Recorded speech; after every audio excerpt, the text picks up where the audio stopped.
Bueno, ¿qué tal a todos? Gracias por venir a escucharnos. Agradecimientos a Jorge, al Ayuntamiento, a la UNED, etcétera, etcétera. Bueno, como ya ha dicho Jorge, mi tema lo tenéis ahí puesto, es Desafíos y Desigualdad, una radiografía sociológica del sistema educativo norteamericano en The Wire.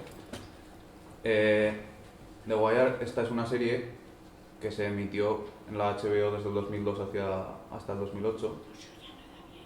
¿No me oyéis? Joder, ahí va. ¿Me oyes o no? ¿No te oye la abuela? Pero eso es un problema. Vale, sí. Bien. Pues como decía, esta serie se emitió en la HBO desde el 2002 hasta el 2008. Es una serie que la he escogido específicamente porque va mucho más allá de su simple historia, pues la vida de los personajes, los eventos que ocurren, etcétera, etcétera. Es una muy buena herramienta, como pone aquí, a modo de radiografía sociológica. Es decir, es una serie que, digamos que nos mostró la sociedad americana de aquella época durante prácticamente todos los ámbitos, desde todas sus aristas. Pues es una serie cuyo hilo conductor principal es, digamos, el narcotráfico y la lucha contra el narcotráfico, pero que no se centró solamente en eso. Es decir, era una serie que iba mucho más allá de lo policial, pues mostró la educación, que va a ser de lo que vamos a hablar en esta presentación, mostró un poco la corrupción y la sordidez a nivel político, a nivel policial. Todo esto en la ciudad de Baltimore, en Estados Unidos, que es una ciudad que está en la costa este, está cerca de Nueva York. Y bueno, la he escogido sobre todo porque es una serie que destaca básicamente por su realismo. Es una serie cuyo productor y director fue un hombre que se llama David Simon, que era periodista del Baltimore Sun, que es como digamos el periódico más relevante en esa ciudad, y fue coproducida por otro hombre que se llama Ed Barnes, que el tío primero fue policía, después fue precisamente profesor en una escuela media, tal y como la que vamos a ver ahora mismo en estos ejemplos. Entonces, claro, ya el hecho de que los dos creadores, las dos personas que idearon esta serie, tuvieran muchísima experiencia en el mundo del periodismo, en el mundo de la educación, en el mundo de la policía, etcétera, etcétera, pues la dotó de un realismo que prácticamente ninguna serie ha tenido a lo largo de esta historia. Bien, como hemos comentado, yo estoy ya metido en el ámbito de la educación, entonces, pues bueno, quería centrarme en la temporada que precisamente se centra en esto mismo. Esta es la cuarta temporada, se conoce como la temporada de los niños, porque se basa básicamente en la vida de 4 niños que están, digamos, pasando desde la adolescencia hasta la adultez. Una adultez, en muchos casos, a marchas forzadas en esta sociedad tan fallida que nos va a mostrar la serie. Pero desgraciadamente solo tenemos 15 minutos. Entonces en estos 15 minutos no os puedo mostrar exactamente todo lo que esta serie muestra respecto al tema de la educación. Por tanto he decidido centrarme en 2 figuras, profesores igual que yo actualmente. La primera es este señor que tenemos aquí en la foto. Se llama Ronald Presbelewski, lo llamaban Pres los alumnos por la complicación del apellido. La segunda figura es Bunny Colvin. Estos dos tienen en común, tanto Pres como Bunny Colvin, que antes de introducirse en el mundo de la educación fueron policías, ambos dos. Entonces, digamos que conocían perfectamente el ambiente en el que estos críos de esta escuela media crecieron, sus posibilidades de futuro, un futuro pues bastante poco optimista en la mayoría de los casos. De hecho, aquí en la foto de Bunny Colvin ya veis que está un vestido con el uniforme de policía, es decir, es, digamos, previa a que el hombre se metiera en la educación, es de temporadas anteriores. Bien, es muy curioso en estos dos personajes, sobre todo, que registran una evolución un poco similar dentro de la serie. Digamos que empiezan en un ambiente muy malo a la hora de dar clase, suben al optimismo, consiguen hacer cosas productivas dentro de la clase y después, por la propia corrupción, por las propias fallas que tiene el sistema en general, no solo a nivel educativo, todo ese progreso que ellos consiguen se cae a pique. Entonces quiero que, como digo, tal y como analiza la serie, explicaros un poco pues, cuál es el camino de estas dos figuras dentro del aula. Para eso he utilizado pues varios vídeos extraídos precisamente de la propia serie para mostraroslos, indicaros que están representando cada uno de ellos. Entonces vamos a ir saliendo desde la presentación hasta el propio vídeo porque no nos ha dejado reproducirlos al mismo tiempo. Vale, el primero será este.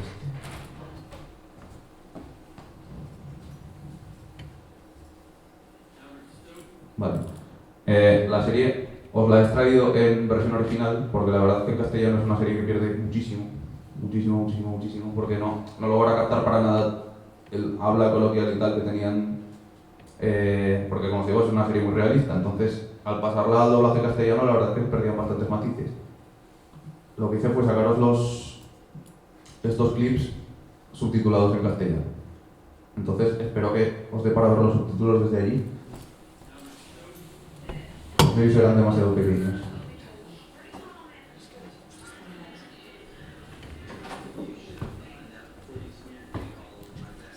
Sí.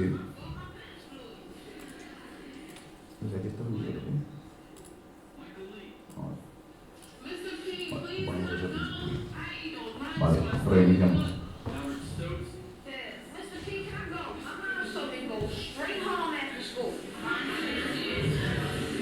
You should have thought of that before you smeared ink all over my desk.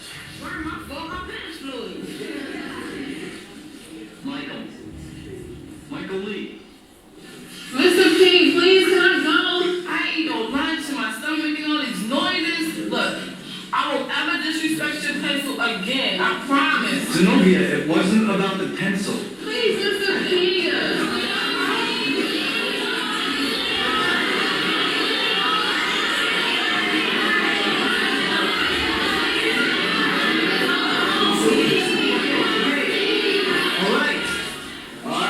Just this one time, I'll make an exception. But next time, you should expect to stay the whole hour. Vale, este clip os lo había querido poner para que vierais lo que era el trabajo de este profesor nada más llegar a la escuela. Esto digamos es que es al principio de la temporada. Ya veis que se enfrenta Press, que es el que os mostraba antes en la primera foto de todas, a una clase pues bastante numerosa, con críos muy conflictivos porque venían de ambientes pues bastante desfavorecidos, con ningún tipo de ¿cómo decirlo? Ninguna respuesta hacia el castigo. En esta escena están los críos castigados después de clase. Ya veis que es completamente ineficaz ese tipo de castigo.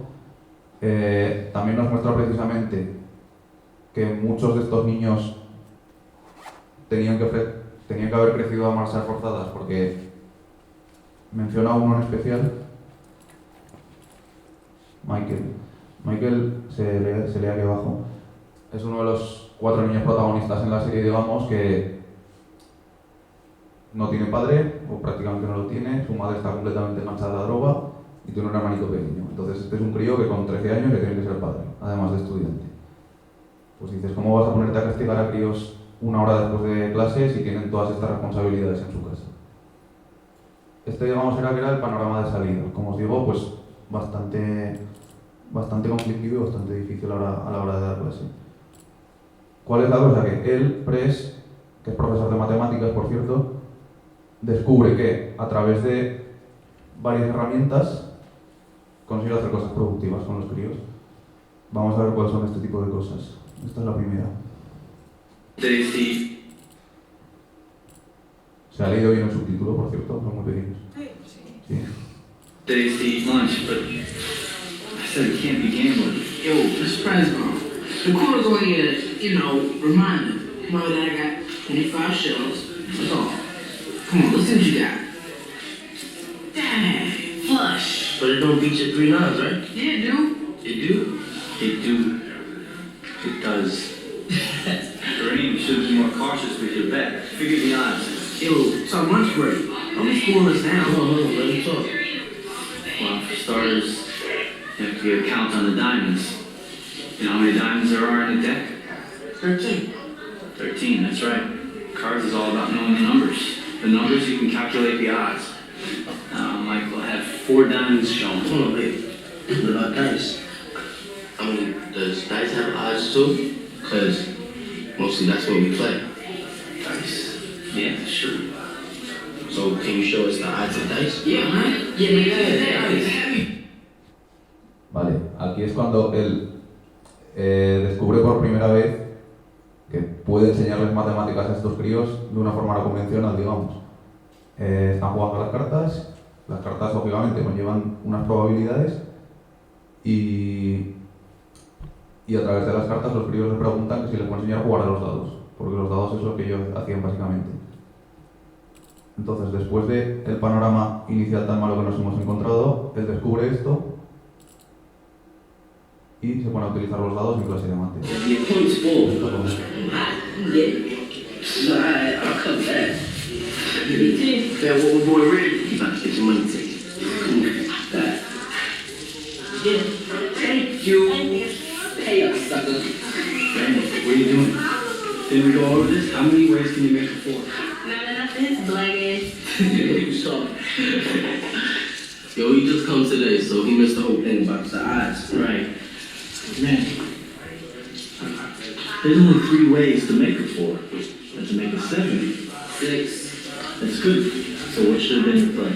Should have bet against you, Ron. Get the heavy back, Mr. Wagstaff. Come on, run the bones, man. What do you want?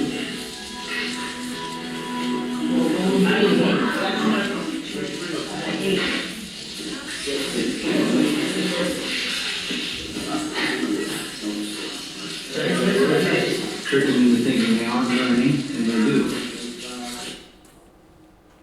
Fijaros en la frase que ha dicho al final, como que si los engañas para que se piensen que no están aprendiendo, es cuando aprenden.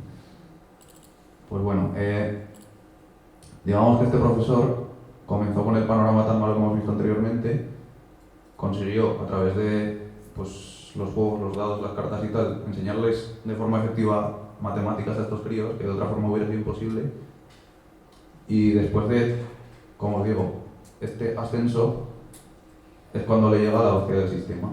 Y la hostia del sistema es la siguiente. The test on fractions. Half the kids have breakdowns. I still have a lot of kids who can barely handle whole numbers. Well, if it's any comfort, I have, outside of my advanced class, maybe half a dozen reading at grade level. Try having them on a periodic table of elements. The thing is, it's your curriculum and you have to stick to it. I can't. It's absurd. You have to. That test in April is the difference between the state taking over the school or not. Maybe the state should. You don't teach math. You teach the test. Northampton is all about the leave no child behind stuff getting spoon-fed. And what do they learn? Find some middle ground. Every day, try to do a little for the statewide. And keep a unit problem on the blackboard for Dominic. You know, she comes to visit, she thinks you're important. The rest of the time, do what you feel like you need to do. But be careful. You're still on the far side of your evaluation. The first year isn't about the kids. It's about you surviving. Bueno, aquí es cuando el tío se empieza a dar cuenta de la mediocridad en la que de verdad estos críos están siendo educados.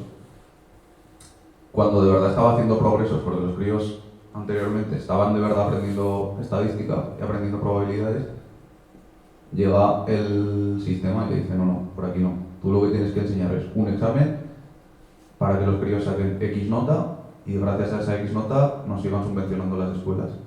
Porque en Estados Unidos, quien digamos gestiona la escuela a nivel económico no es el país como tal, es cada estado, en este caso Mérida. Aquí en una parte del clip, bueno, no importa, no sé si os habéis fijado que dice algo de ningún niño dejado atrás o algo así. Esto es una iniciativa que ocurrió en la realidad, es una ley que la propuso el gobierno de Bush hijo en el 2002, que se llamaba No Child Left Behind, que es como ningún niño, pues eso, ningún niño dejado por detrás. Que claro, se basaba pues en exámenes de evaluación, pero que como aquí sugieren, más que evaluar si los niños de verdad están aprendiendo algo, evalúan si saben hacer ese modelo de examen. Esta estadística y esta ley propuesta por Bush, bastantes estudios han demostrado más tarde que no fue efectiva para nada. Es decir, que que a nivel estadístico sí, digamos que las escuelas, según los exámenes, mejoraron, pero que a nivel de verdad de lo que aprendieron los niños no estaba allí para nada. Era simplemente, pues, tú tienes un currículo, tú tienes que cumplir ese currículo y ya está, y estás sujeto a eso. El tema de que los niños aprendan o no aprendan, completamente secundario. El último clip que os muestro de este profesor de Pre-System. Last year we had Esto que nombran aquí como MSA es el Maryland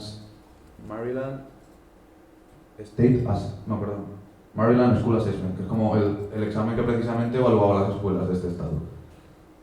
Que era, pues, lo que os digo, el medidor estadístico para saber si le seguimos metiendo perros a la educación o no le metemos perros porque los que van fatal. Last year, we had MSAs in the 22 percentile. And don't think they haven't noticed it down at the Puzzle Palace. The word is they're looking for at least a 10-point increase from all city middle schools this time around. He's still 6 weeks away from the MSAs, and he wants to start teaching the test now. This year, the preferred term is curriculum alignment. There's nothing wrong with emphasizing the skills necessary for the MSA. If we can get them to write a paragraph without a 4-letter word in it, it'll have to have better command of English. Marcia, skill sets are one thing, but this has us teaching test questions direct. Test questions that involve skills. I don't see your point. Were you really expecting something different than last year? I don't see the math section. These are all language arts questions. Our grade is failing on standardized tests last year. So for the time being, all teachers will devote class time To teaching language arts sample questions. Now, if you turn to page 11, please, I have some things I want to go over with you. I'm getting it. All this so we score high on the state tests. Pages 11 through If we're teaching the kids the test questions, what is it assessing it on? Nothing. It assesses us. The test scores go up.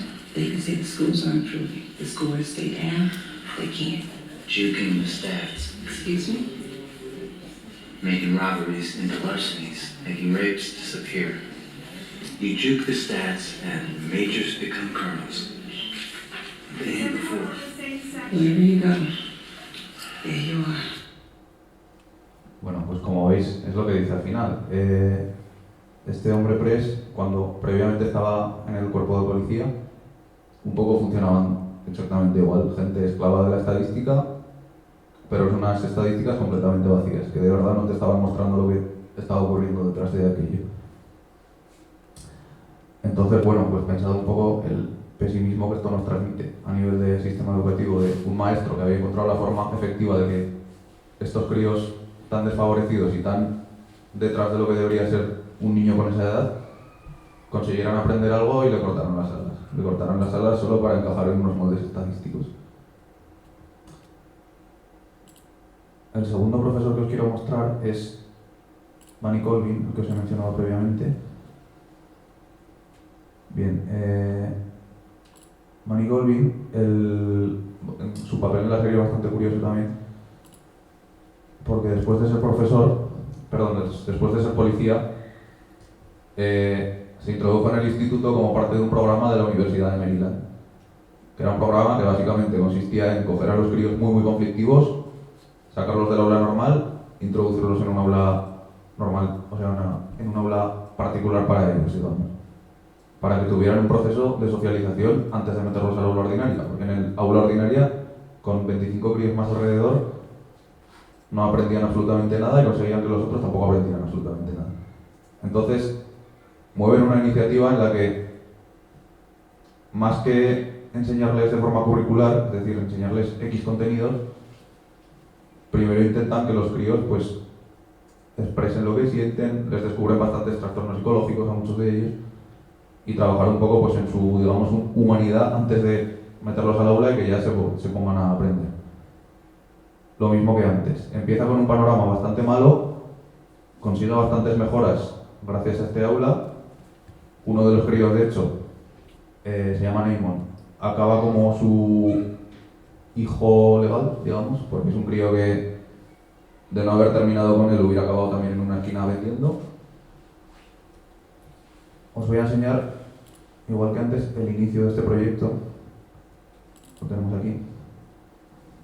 veáis un poco en qué consiste. We've identified certain students we feel will benefit from the special curriculum and the smaller class size. We've chosen 10 students from the 8th grade to participate in this program. You get chose, you gotta go. That's right. What if you don't want it? It's mandatory. We feel that this program will benefit everyone. You'll get the attention you need. We got everybody else shit. My bad, I ain't mean to curse. Yeah, but you're right, though. This class get tore up, so we on y'all. So we get put out of class. This is a classroom too. And every one of you has proven time and again that you're not ready for a regular classroom. But this is a new program that if you work it, is going to make you ready. Ready for gym pop. This is prison, yo. And we in solitary and shit. Word. Solitary. That's good, son. This is solitary. This is a hole up in here. Bueno, esto es el inicio de este proyecto. Como os digo, empiezan pues también críos muy conflictivos, nivel de contenidos y tal muy por detrás de lo que debería ser. Y hacen progresos igual que los hizo Press con el tema de las matemáticas. ¿Qué ocurre? Pues lo mismo. Llega el politiqueo, ven que esta clase a nivel de electoralismo y tal no les está siendo efectiva para la alcaldía de la ciudad y deciden taparla. Y estos críos pues vuelven al aula ordinaria, vuelven a estar en el instituto perdiendo su vida y perdiendo la del resto. Bien, entonces estas cosas que hemos contado a nivel de fallo sistémico y tal, quiero que se observe que no es algo único de la educación. La educación es una de las ramificaciones. ¿Qué pasa? Vale. Bien, esto es un mapa de Baltimore para que veáis lo polarizada que está esta ciudad y las desigualdades que hay. Es que, como os digo, la educación es solo una de las ramas de un fallo que es mucho más estructural. En este mapa, en el de la izquierda, vemos que es la esperanza de vida en los diferentes barrios de Baltimore.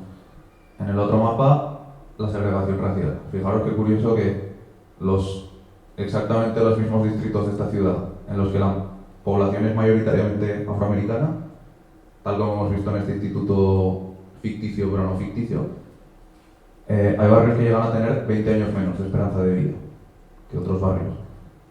¿A qué se debe? Pues bueno, en gran parte al narcotráfico. El narcotráfico que es, digamos, como os he comentado al inicio, el hilo conductor de todas las temporadas de esta serie, pero es un elemento más dentro de, como os digo, una polarización pues estructural. Ya no es solo que afecta a la economía, que afecta a la educación, afecta absolutamente a todo. Muy curioso, por ejemplo, en este sentido, un dato que me apunté aquí.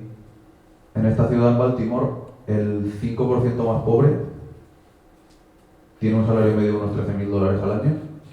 El 5% más rico tiene un salario medio de $170.000 al año. Entonces, comparad la gigantesca diferencia que hay entre unos y otros. Y como se puede observar, pues mayoritariamente esto afecta a la población negra. A la población negra, que es la que tenemos aquí representada en The Wire mayoritariamente. Quiero terminar enseñándoos esta noticia que encontré, que es de la PBS. Perdón. La PBS es la televisión pública estadounidense, que como pone aquí, está inspirando un nuevo currículo de clase. Hay universidades americanas, pero por ejemplo en la Complutense, yo de primera mano sé gente que la utiliza en ciencia política, sociología y tal, que esta serie tiene un alcance tan grande a nivel social que la están utilizando pues precisamente eso, para hacer clases de ciencia política, de sociología, de antropología. Este artículo nos habla de universidades como la de Columbia, la de Harvard, la de Johns Hopkins, que está en Nueva York, o sea, universidades muy prestigiosas, utilizando esta serie como una herramienta para hablar de todo este tipo de asuntos, igual que hemos hecho ahora. Este impacto, pues como digo, ocurre porque es que esta serie es un material único en lo suyo, a nivel de cómo consiguió representar una sociedad desde absolutamente todas sus perspectivas. Se escapa mucho a lo que es simplemente una serie policial. Entonces, bueno, por todo lo que hemos comentado, como os he dicho, en 15 minutos nos da tiempo a hablar de pues, una pequeñísima parte de lo que nos muestra. Por tanto, no sé si aquí alguno de los presentes la ha visto. Si no lo ha hecho, os animo encarecidamente a que lo haga. Y bueno, pues eso ha sido mi presentación. Muchas gracias a todos por atenderme. Y nada, doy paso a mi siguiente compañero. Gracias.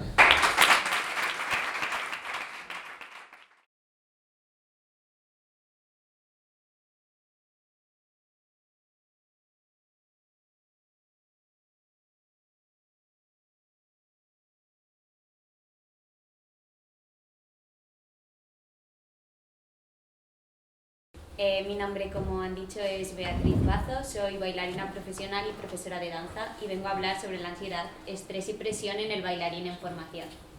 Durante las últimas décadas, la danza se ha ido desarrollando en numerosas vertientes, como se encuentra la danza clásica, y sucede que los bailarines cada vez requieren de una fortaleza tanto mental como física muy importante. A la vez, decir que, claro, hay muchas investigaciones en este ámbito en relación a los deportistas de élite, pero no tanto en el ámbito artístico, y es un poco lo que yo he querido trabajar. Además, a lo largo de mi trayectoria como profesora y bailarina he podido ver cómo tanto mis compañeros como mis alumnos tienen numerosas deficiencias en cuanto a que pueden padecer más depresión, ira, hostilidad, ansiedad, estrés, etc. Es por ello que yo he querido hacer como una investigación aunando tanto el ámbito de psicología con la danza. Así pues, he elaborado este método cualitativo-cuantitativo que voy a explicar ahora. Decir que es la investigación que hice para mi TFG y que hoy os la traigo aquí para que la veáis. Bien, en primer lugar, la ansiedad. La ansiedad se define como un estado de tensión que genera en el organismo cierto malestar. Y se hace una distinción entre ansiedad-estado y ansiedad-rasgo. La ansiedad-estado es algo más transitorio, variable, y sin embargo la rasgo es algo más estable y duradero, que es la que nos acontece en este caso, porque hace que los bailarines sientan como cierto grado de tensión y malestar que les impide el poder realizar un buen desempeño. Cuando bailan, cuando están en una clase, cuando están previo a una actuación, etc. De este modo puede aparecer la ansiedad precompetitiva, que es previa a una actuación, o la ansiedad competitiva persistente, que ya esto les inhibe y les bloquea para poder realizar su actuación correctamente. Así pues, decir también que esto va a tener muchos efectos hereditarios, familiares, que no depende únicamente de la personalidad de la persona, sino que también hay factores genéticos, etc. Metiéndonos en el estrés, decir que el estrés es cuando se genera cierto desequilibrio en el cuerpo y por tanto altera la homeostasis del equilibrio interno. La primera distinción que encontramos es estrés cotidiano versus laboral. El estrés cotidiano es algo que digamos que no es malo, porque es el que puede sentir una persona normal, pues yendo a hacer la compra o cualquier tipo de situación que pueda generar un poco de estrés. Sin embargo, el laboral, que es el que nos acontece, es el que el bailarín sentiría cuando está en una situación de su entorno de trabajo, y por tanto hablamos de esta escena en clase o en la actuación, etcétera, que le genera no poder realizar un buen desempeño. Así pues, tenemos un dibujo que hice que representa el modelo de interacción entre la demanda y el control, de tal forma que si las exigencias son demasiadas elevadas, la tarea es muy difícil y yo tengo pocas capacidades, o mejor dicho, siento que tengo pocas capacidades, mi estrés va a aumentar. De este modo, luego se hizo como una revisión y aparecía una nueva dimensión, que tendríamos el apoyo social. De tal forma que si este apoyo social, como pueden ser compañeros, padres, familiares de otro tipo, cualquier tipo de persona que nos genere a nosotros un apoyo, esto mejora esta situación de estrés y beneficia al individuo. La otra distinción que tendríamos sería entre estrés agudo y crónico. El estrés agudo sería como una situación puntual que genera un estrés en un momento determinado, y sin embargo el crónico es cuando se van acumulando esas situaciones y hace que tu malestar llegue a grados incontrolables y que tú no seas capaz de manejar. De este modo, parece que digo cosas negativas solo, pero el estrés también tiene como cosas positivas, o sea, como que también motiva un poco al organismo, que esto lo explicaré también después. Y la danza no tiene solo cosas negativas, como digo, sino que también es un muy buen método antiestrés. Se hizo, por ejemplo, un estudio con niños que se vio que si se les daba actividad física, deporte, danza, su estado y su bienestar mejoraba favorablemente en relación con aquellos que no hacían ningún tipo de actividad. Continuando con esto, tenemos la presión, que sería la tensión o la fuerza que se ejerce sobre un individuo, y la que nos acontece sería la presión académica, que es pues dentro del entorno escolar del que estamos hablando. Así pues, pueden surgir cosas como el miedo al fracaso, las lesiones, muchas veces incluso aparecen los desacuerdos entre el maestro y el alumno. Incluso se ha visto en estudios que alumnos de curso de conservatorio de danza inferiores, es decir, alumnos más pequeños, tienen un exceso de confianza mucho más que los de alumnos superiores, y que los de alumnos superiores son mucho más autocríticos consigo mismo, donde ya aparece pues mucho más el perfeccionismo y otros términos que ahora no voy a ahondar tampoco mucho más en ellos. Pero en todo ello lo que sí que aparece es el papel del entorno, que como digo es muy importante porque la familia hace un apoyo primordial, los profesores son los que al final van a enseñar a ese alumno, entonces tienen que hacer un seguimiento, no exigir demasiado, no excederse tampoco en ciertas cosas. Entrando en lo que sería el rendimiento en danza, se ha visto que afectan todos estos factores que he mencionado, tanto el estrés como la presión, la ansiedad, y por tanto, por eso lo digo, porque hay que tener cuidado. El arousal fisiológico que aquí menciono sería como la activación y la tendencia a la acción de una persona. Y es por ello que si tomamos de referencia el modelo de Yerkes y Dodson de la U invertida, se puede observar como los niveles óptimos de este rendimiento se obtienen con niveles medios de estrés. En el momento en que son demasiado bajos, yo no me activo, y si me excedo, empiezan a decaer porque es demasiado. De este modo se ha visto cómo la ansiedad puede llegar a ser incluso patológica y por tanto hacer que me bloquee y que no pueda actuar. También con el estrés, de igual modo si es un estrés demasiado excesivo, o con la presión, con el papel del entorno, sobre todo si los padres tienen unas expectativas demasiado altas en sus hijos, o si los profesores exigen demasiado, los alumnos pueden bloquearse y no actuar. A la vez de que todo ello también tiene, como digo, su doble vertiente, siendo necesario para estimular y crear cierta sensación de activación. Así pues, como digo, yo lo que hice fue un método cualitativo y cuantitativo, y tanto investigar la parte descriptiva, yo lo que quise fue pasar una serie de tests para mostrar lo que yo investigué y que se viera reflejado con números. La hipótesis en la que nos basamos fue en la consideración del alto nivel de ansiedad, presión y estrés que siente este bailarín durante su formación. Utilicé dos métodos, tanto el test STAI, que es el test que se usa de cuestionario estado-rango de la ansiedad que comentaba, que era de Spielberg, y también hice una encuesta de elaboración propia. ¿Qué sucede? El test STAI lo respondieron una cantidad de 30 personas, aproximadamente 30 bailarines en formación preprofesional más o menos, y sin embargo la encuesta de elaboración propia la llegaron a responder 100 personas, que ya dan datos mucho más representativos. Y de este modo yo obtuve resultados, pues dentro de la encuesta, como que la mayoría decían sentir presión antes de un ensayo en clase, y sin embargo cuando comparamos entre presión de profesores y de compañeros, por profesores 14 sienten excesivo y todo eso mucho, y sin embargo por compañeros digamos que sienten un poco menos, pero también bastante dicen mucho. Por familiares, quizá un poco menos, porque ya parece poco o nada. Y antes de una actuación sí que la mayoría dicen mucho y excesivo, que ya son datos a tener más en cuenta.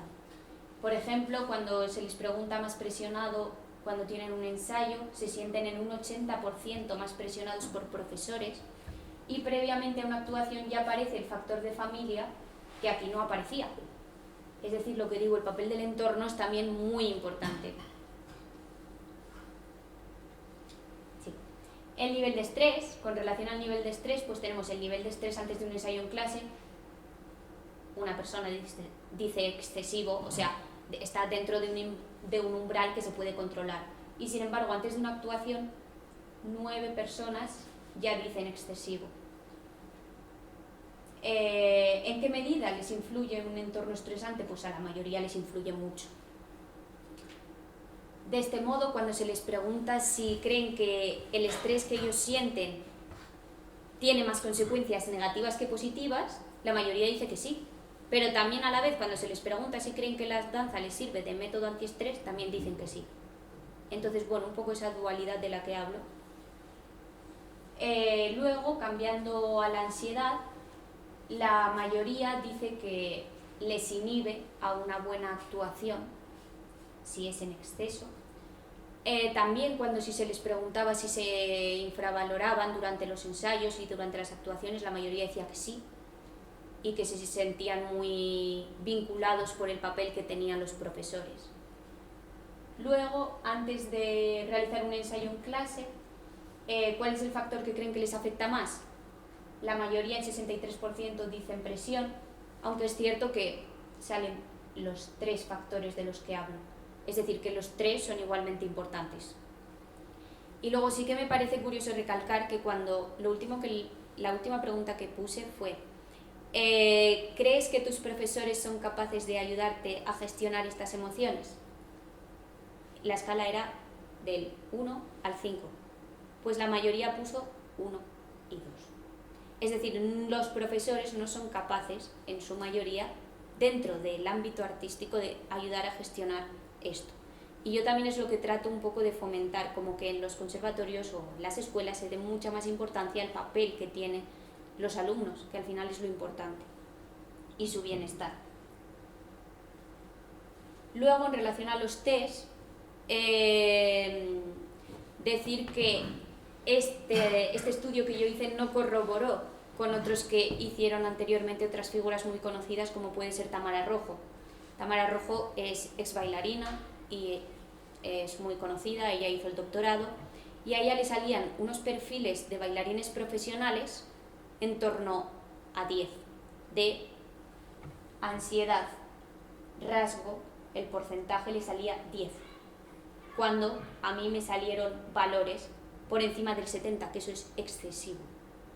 Entonces, claro, un poco comparar el hecho de que yo estudié alumnos en formación cuando ella estudió profesionales. Es decir, esto podemos decir que se debe al hecho, yo saqué la conclusión de que se podía llevar al hecho de que los bailarines en formación no están tan acostumbrados a este tipo de fortaleza mental, ni a tantas actuaciones, ni a tantos ensayos, y no están preparados para ello. Sin embargo, los bailarines profesionales sí pueden estar más preparados para ello. De este modo se han hecho numerosas investigaciones, bueno, no tantas, pero hay otros bailarines profesionales que las han hecho y también les salen perfiles altos, pero porque se centran en bailarines realmente profesionales. Decir también que yo esta investigación la hice durante el periodo del COVID, entonces claro, esto tuvo muchas limitaciones, entre el hecho de pasar el test, tener poca muestra. Entonces, bueno, como conclusión es un poco decir que tanto los test como las encuestas reflejan este alto nivel de ansiedad, presión y estrés que sienten estos alumnos en formación, y por tanto queda corroborada la hipótesis que yo planteo, aunque esta hipótesis no se relacione con otras. Es por ello que un poco lo que se plantea es el estudiar más estos perfiles inhabituales que no están tan estudiados para establecer más una comparativa, ampliando la muestra, encontrando otros factores que puedan aparecer,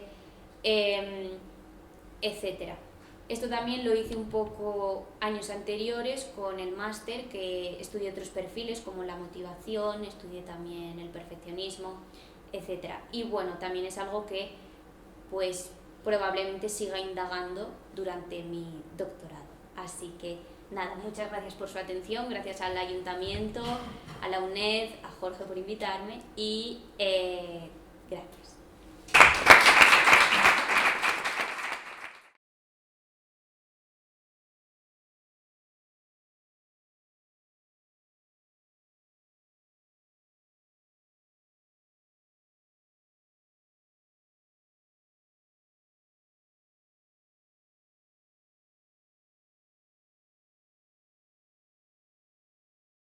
Vale, buenas tardes, ya me ha mencionado, soy Cristian Ubieto, estoy encantado de estar aquí, es un honor, muchas gracias a todos por venir, espero que las sillas sean cómodas.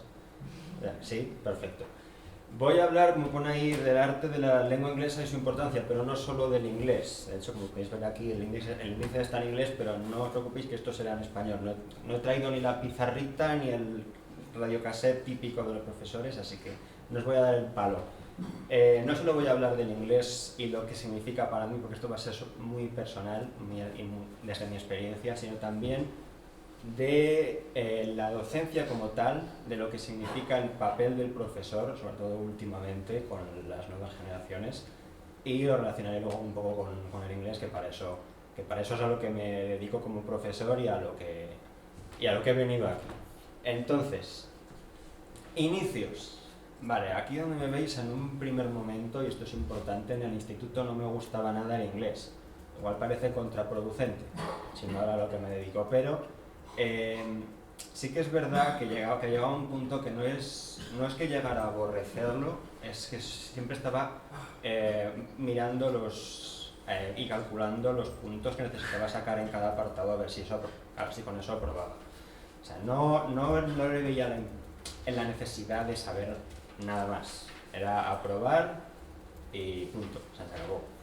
También yo era una persona, y esto también muy tímida, muy introvertida, muy poco social, entonces eso me daba muchos problemas a la hora de aprender, porque si al fin y al cabo una persona social yo creo que tiene más facilidades en ese sentido, y aquí es donde me ayudó muchísimo el teatro en su momento, no solo para conocer más gente y abrirme, sino también para, no sé, pues para descubrir más horizontes, más nuevas formas de pensar. También lo que más me gustaba del teatro en este sentido era ayudar a la gente, que se sintieran bien viéndote, que se sintieran bien viéndote actuar. Y para mí era una motivación enorme poder decir, estoy haciendo algo, estoy ayudando a gente a que pasen un buen rato, y eso me quiso hacer dedicarme a la actuación. No salió bien, ya os dais cuenta que no salió bien, pero acabé en la carrera de estudios ingleses de la Complutense y ahí se me salió la vocación de profesor, y aquí esto es lo importante. ¿Por qué relacioné la actuación con el profesorado? Pues bien, si en un lado no ayudas, pero haces que la gente pase un buen rato, esté a gusto, pueda llegar a aprender, porque hay obras que son muy educativas, eso también es verdad. Como profesor, ¿qué es lo que más te apetece? Y ahí está la importancia de esta profesión, que para mí es maravillosa, es transmitir lo que te apasiona, lo que te emociona a gente más joven, que pueda llegar a ver lo importante que es una asignatura, porque no es solo una asignatura, no es solamente tengo que aprobarlo y saco el examen, que muchas veces es la noción que se nos da que es, sino es una manera es una expresión, es una manera de vida también, y es súper bonito poder decir, yo os transmito esto, y vosotros, que sé que puede parecer raro llegar a pensar, me divierto aprendiendo, seguramente muchos adolescentes dicen, yo en clase divirtiéndome, no, ni de broma, pero si se puede conseguir, porque además es mucho más, es una experiencia muchísimo más bonita. Yo de hecho en mi TCM hice una investigación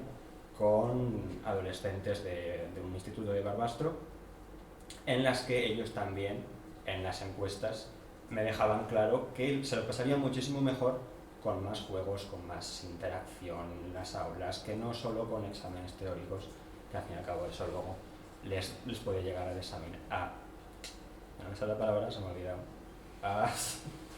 a deprimir un poco, voy a dejarlo así. Entonces, la importancia real de aprender el inglés también, no solo el inglés, cualquier otro idioma, como si queréis estudiar japonés, también valdría, pero el inglés yo creo que es más importante no solo porque sea lo que yo me dedico, sino porque es, como ya seguro todos sabemos, la lengua franca, es la más hablada, es pues la que más mueve y la que más extendida está. Yo creo, al igual que a mí en su momento me ayudó el teatro y también me ayudó el inglés, porque desde entonces y desde la carrera me he hecho muchos amigos ingleses de que no hubiera podido hacer si no hubiera tenido ni idea de hablar inglés. A lo que quiero ir con esto es que el inglés y por ende cualquier otro idioma es muy social, no es solo muy teórico, no solo aprendo pasado simple, pasado perfecto, sino te ayuda a expandir horizontes. Sabiendo otro idioma y no quedándote solo con el tuyo, te abres, conoces gente. Para introvertidos va de miedo, eso lo recomiendo sobre todo, y para adolescentes es una manera también pues de no solo socializar, sino descubrir nuevas ideas, madurar como personas, que también es muy importante, y poder llegar a decir, poder llegar a sentir orgullo también, porque si te vas fuera y yo qué sé, saber poder relacionar, poder preguntar hasta dónde está el museo de no sé qué, pues yo personalmente siento orgullo, digo, mira, es que he salido.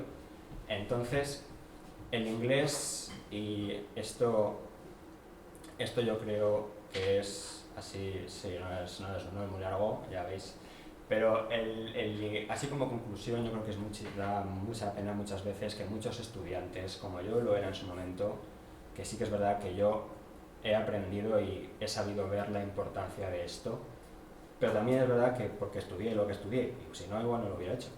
Pero muchos estudiantes llegan a coger ese miedo a otro idioma, al inglés o a francés, que también se da, y cuando terminan el instituto dejan de mirarlo, dejan de estudiarlo, porque no les ha gustado, le han cogido odio, pues no me parece, no me gusta. Entonces, a lo que iba yo, y por eso creo que la tarea del profesor es tan importante. Si puedes conseguir por lo menos que uno o dos cojan la misma pasión que tú tienes por el idioma y que vean de verdad lo importante que es, porque un idioma no se estudia, un idioma se siente, se lleva con el corazón porque es una expresión de vida como cualquier otra cosa. Yo creo que ya has ganado, por lo menos uno o dos alumnos en cada clase o más, si vamos aquí si aspiramos a mucho, y a los que no lo hagan, que seguro que de los que estáis aquí muchos lo hacéis, o si tenéis dudas de no sé si mirarme este idioma, no sé si ponerme a aprender italiano ahora, pues hacedlo, porque es de verdad muy enriquecedor, que sé que para muchos ya lo de conocer gente, eso ya es agua pasada, pero sí que es verdad que dejando lo social de lado, aprender un idioma, saber llegar a entender su historia, es una experiencia de por sí, como digo, enriquecedora y súper bonita. Así que ya con esto me despido y muchísimas gracias y buenas tardes a todos.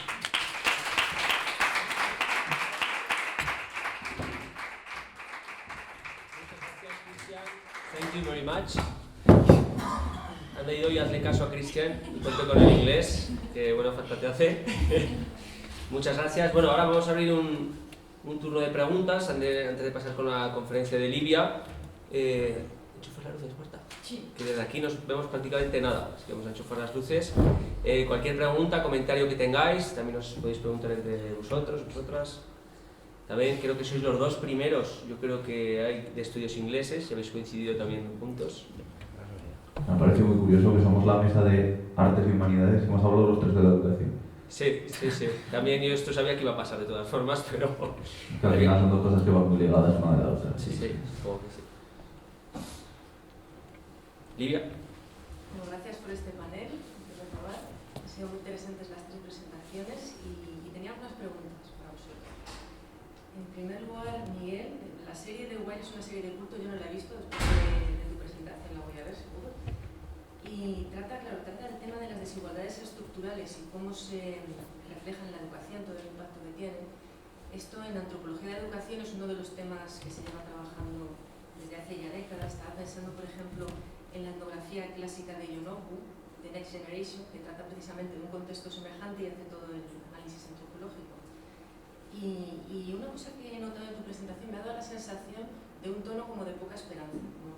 De que las desigualdades estructurales son algo que presiona tanto que es difícil que haya espacio para margen de acción, ¿no? Para poder... Es que la serie es muy pesimista en ese aspecto, porque el sistema que nos presenta es un sistema muy fallido. Y las pocas motas de optimismo que hay, como las dos que hemos presentado, al final de una forma o de otra, las capa el sistema. Y en circunstancias como la que muestra, que son circunstancias... En España puede que no tengamos una sociedad tan desigual en este sentido como la americana, pero la americana, yo es que en muchos casos no le veo casi salida, porque vivimos en un sistema que aplasta a los que aplasta y no digo que tengamos que tragar con ello, pero que va a ser el ciclo natural de las cosas, pues yo creo que es así. Esto es un fenómeno estructural y es global en España también. Tenemos en Sí, pero la educación que muestran...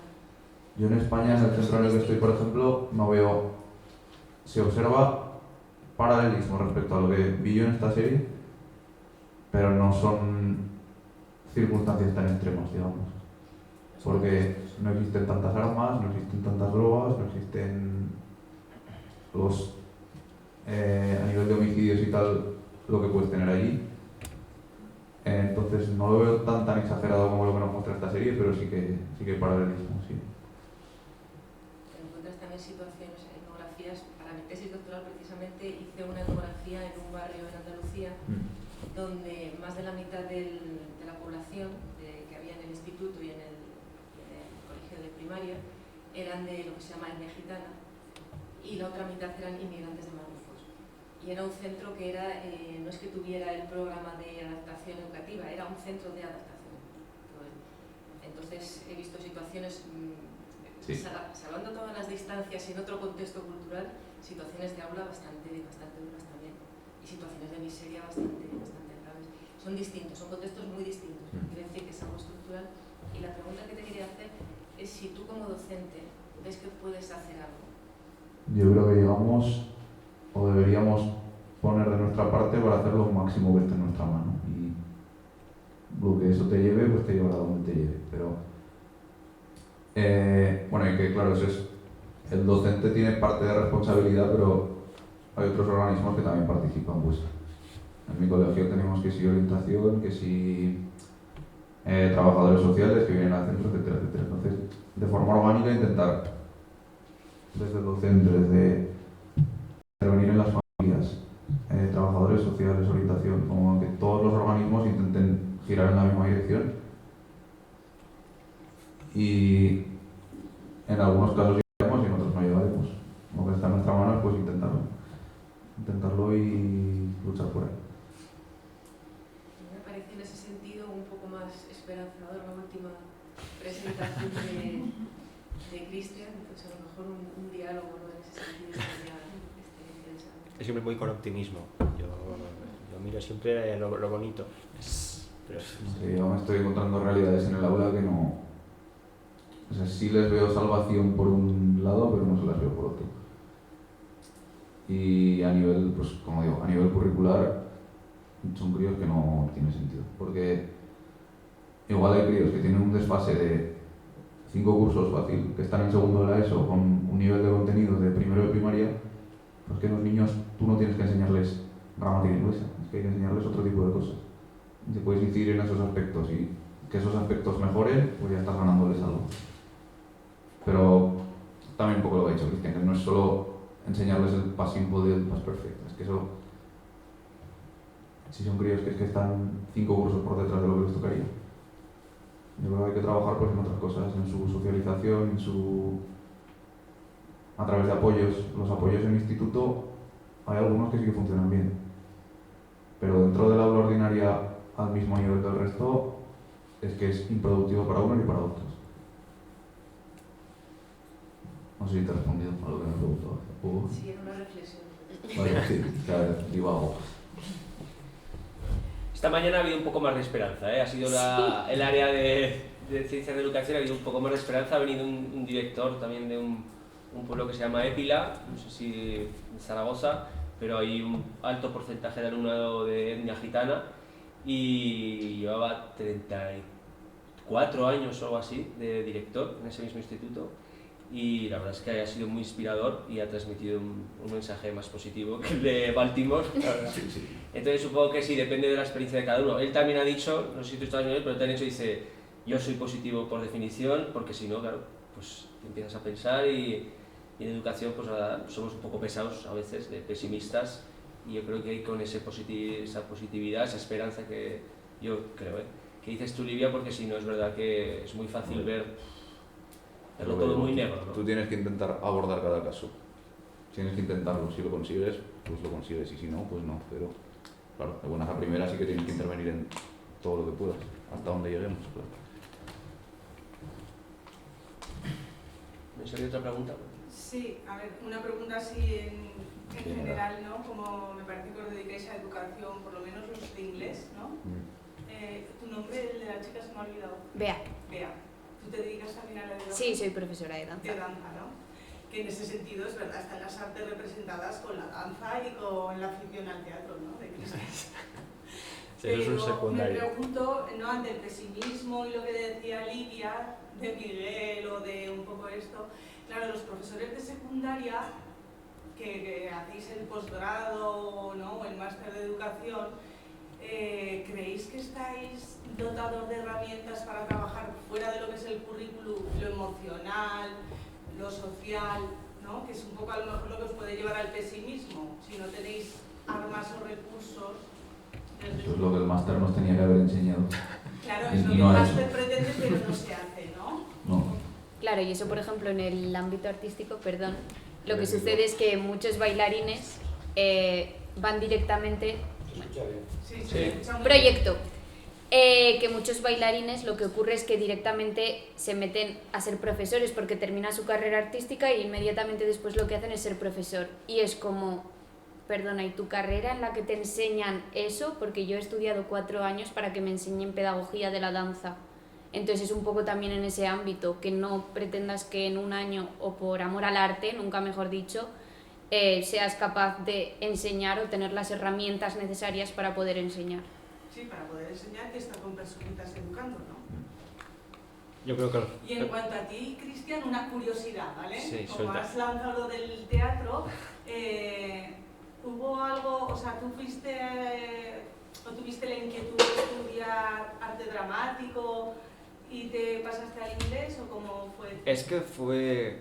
Claro, así de primeras parece confuso, es como me lanzan. Yo quería ser actor porque al fin y al cabo también... Bueno, querías y puedes. Y pues, que ha habido un momento que cambié un poco de vocación por el camino. Así que es verdad que, al igual que actúas en el escenario, de profesor estás actuando también, estás haciendo una representación, solo que más comedido, porque tampoco puedes hacer ahí el payaso.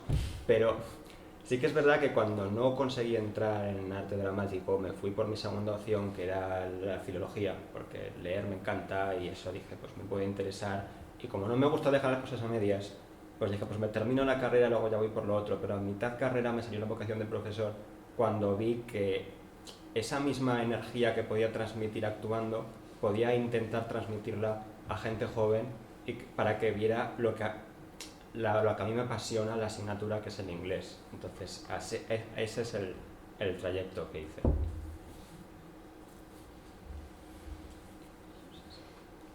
¿Gaspar? Yo tengo 2 preguntas, una primero por el inglés, ya que estoy, que desde luego considero que es un apartado muy importante y que sí que hay que desarrollar, sobre todo ya en los tiempos que corren, porque al final la formalización al inglés es el más tendido, lo que quieras.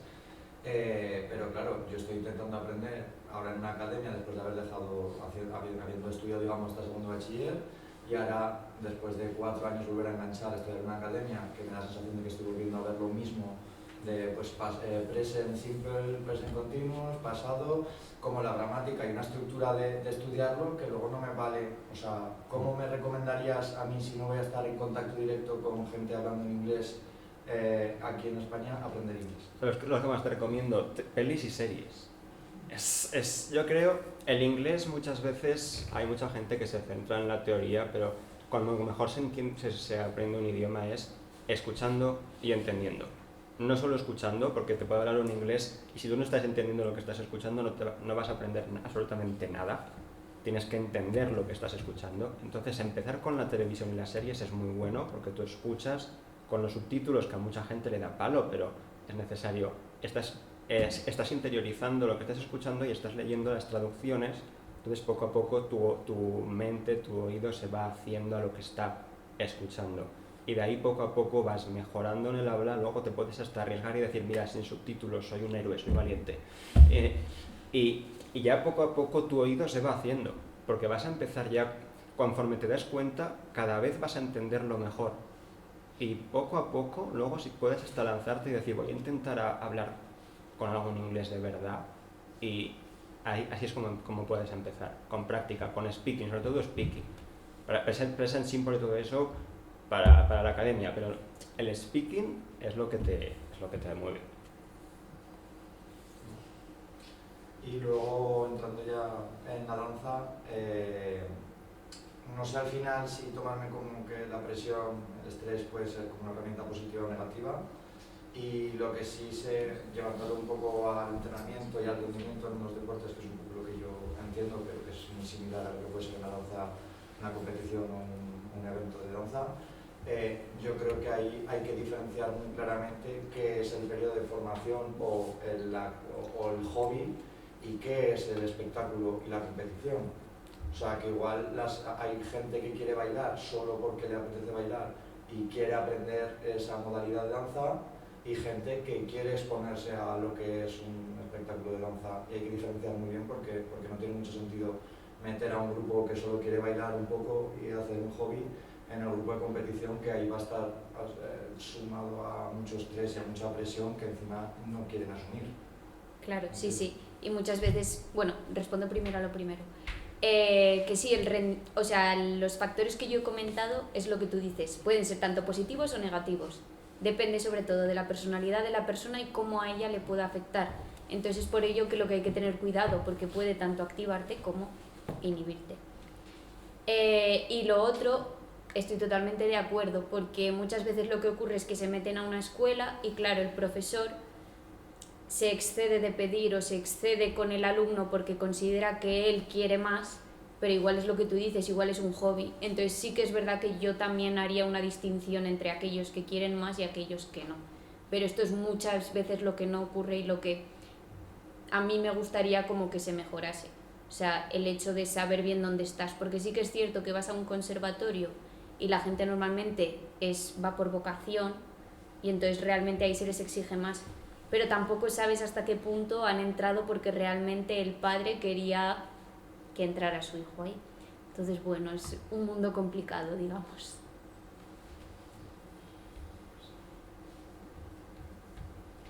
Si me ha quedado también algo para comentarte a ti, Beatriz, muy interesante la investigación, porque me parece tremendo el nivel de ansiedad que están sufriendo los estudiantes, o las estudiantes, no sé, es una de las preguntas que te quería hacer también. Yo veo aquí dos elementos. Por un lado, la escuela, porque es una escuela en concreto, ¿no?, donde has hecho esta investigación. Está claro que los resultados son muy distintos de los que encontró Tamara Rojo entre profesionales, pero cada escuela es un mundo social distinto. Entonces, ¿hasta qué punto esa escuela en concreto está generando unas dinámicas determinadas? Creo que sería interesante, si quieres seguir, nos has dicho que querías también hacer el doctorado y continuar con esto, quizá hacer una comparación Claro, de sí. distintas escuelas y ver hasta qué punto el perfil de la escuela está pues, fomentando ciertos... ¿no? Sí, a ver, este caso es de una escuela, de la escuela donde yo estudié, en Madrid. Entonces, sé de primera mano lo que se vive allí, pero es que lo mismo que se vive allí es lo que se vive en la mayoría de los conservatorios y escuelas de Madrid, he de decir, desgraciadamente. Pero eso, entonces sí que me apunto lo de hacer la comparativa porque me parece muy interesante. Y lo otro, decirte que de esos 30 eran 11 hombres y el resto mujeres, si no me equivoco. La mayoría mujeres, ¿no? Sí, la mayoría mujeres, como suele pasar en este ámbito. Y de los 100 sí que no te puedo decir, también había mayoría mujeres, pero había en proporción también bastantes hombres. Hay un elemento que es importante también, que es el perfil sociológico de los estudiantes. Perfil de género, perfil de clase. Sí, sí, totalmente. De autoexigencia, de dónde viene, porque eso ya sí. es un factor que predispone, ¿no?, a enfrentar de cierta manera totalmente lo que se encuentra.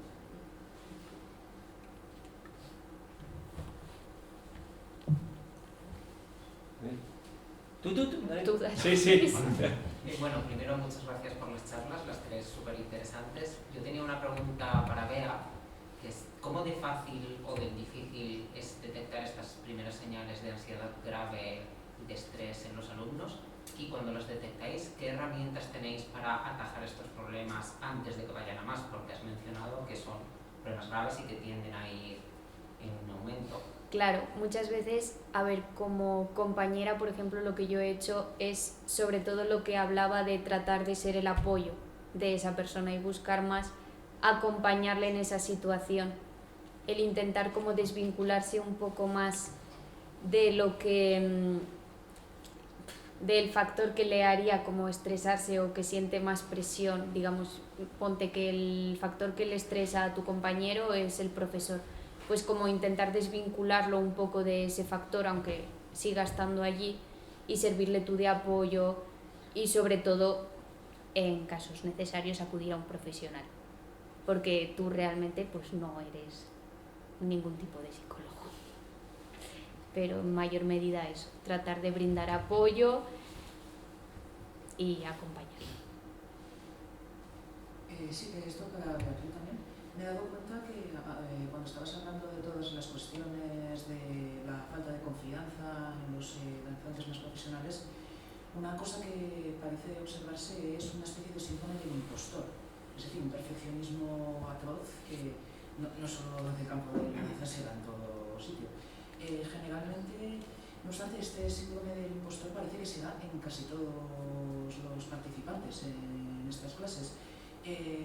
¿Has observado si a veces la camaradería, el hablar de los problemas mutuamente, ayuda a darse cuenta que no son los únicos problemas, que no eres la única persona que tiene ese problema? O sea, ¿se podría implementar ese tipo de estrategia para, digamos, aliviar estos problemas? Sí, yo muchas veces también lo que veo es que el hecho de externizarlo, exteriorizarlo, sacarlo tú de tu propio ser ya hace como que seas más consciente de ello y te hace darte cuenta quizás de tu problema y por tanto poder tomar más soluciones ante ello. ¿Y eso se podría implementar como una especie de estrategia en el sentido de decir... Totalmente, ¿no? Sí. Que los alumnos hablaran entre sí. Lo digo para evitar que cada alumno sea una isla con sus propios No, claro. Es mucho, además de que fomentas el trabajo en grupo, al final la clase es un grupo y si tienen que hacer una coreografía todos juntos o lo que sea, estás fomentando el hecho de que se ayuden mutuamente, de que haya ese vínculo y que no haya lo que decía, desacuerdos entre maestro y alumno, o sea, que sea todo, es todo un uno en la clase. Perfecto, muchas gracias.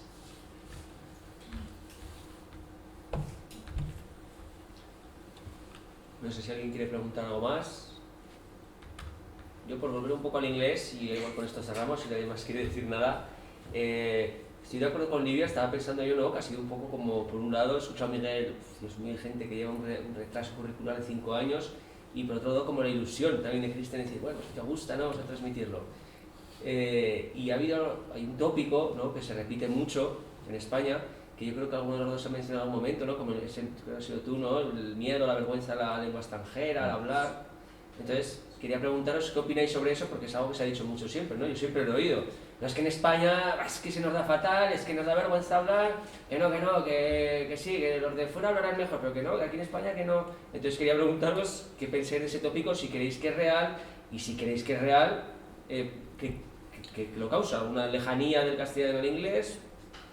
¿Comento yo o ¿Un espíritu mediterráneo? ¿Qué es lo que nos pasa? O sea, esa vergüenza creo que existe, pero no creo que es algo propio de España. Estoy seguro de que los italianos les da la misma vergüenza que a los españoles o a la lengua. Yo creo que eso es porcentaje de personas más extrovertidas, más introvertidas a nivel global. O sea, y sí que yo lo observo esto con los alumnos, que hay el tema de ellos recibir más o menos bien, pero cuando ellos se ponen a producir les cuesta muchísimo. Tengo alumnos que no me hablan ni una palabra de inglés en clase, que me han dicho incluso los padres y tal, de este crío prefiere que le pongas un negativo, que le suspendas la parte oral no sé qué, antes que... Y no te hablo de exposiciones de 3 minutos, de responder una pregunta con 3 palabras en inglés. Pero yo creo que eso es más dependiente de la persona, no como algo cultural de los españoles. Y bueno, yo también voy a añadir que esto es algo que yo he aprendido a lo largo de los años. Si una cosa es que si tú mismo te dices a ti mismo, te pones la etiqueta de no sé hablar tan bien inglés como otros, o me da miedo hablar inglés, es lo que vas a producir porque es lo que te crees. Entonces yo creo que para muchos de esos alumnos también que tienen la etiqueta de es que hablo mal inglés, no voy a saber, porque lo que hay que hacer es intentar cambiar esa perspectiva, porque muchas veces algunos de estos sí que saben o pueden llegar a saber más de lo que ellos mismos se dan cuenta que saben o se creen que saben. Entonces lo primero que hay que hacer es cambiarles eso, pero claro, eso muchas veces, como Bea ha dicho, no somos psicólogos tampoco, eso también mucho va de ellos. Tienen que verse ellos diciendo, jolín, pues sí que sé. Y poco a poco se quitan la etiqueta y es cuando mejoran, pero sí. Y como profesor, ¿qué puedes hacer ante eso? Ante un alumno que te diga, no, que suspéndeme, que yo no pienso abrir la boca. Yo lo que no hago es suspenderle. Es que si tienes un crío que es que no puede hablar, pues no puede y ya está. Pues pasas al siguiente, ¿qué vas a hacer? Lo que claro son procesos, no puedes de un día, de una mañana a otra, que el crío pues tenga una imagen de sí mismo así y al día siguiente sea así. No, son procesos muy largos y que probablemente duren años, más que no duran días ni meses. Entonces bueno, pues intentar incidir en los más vergonzosos que intenten acabar con eso, pero bueno, pues poco a poco supongo, sí. Va.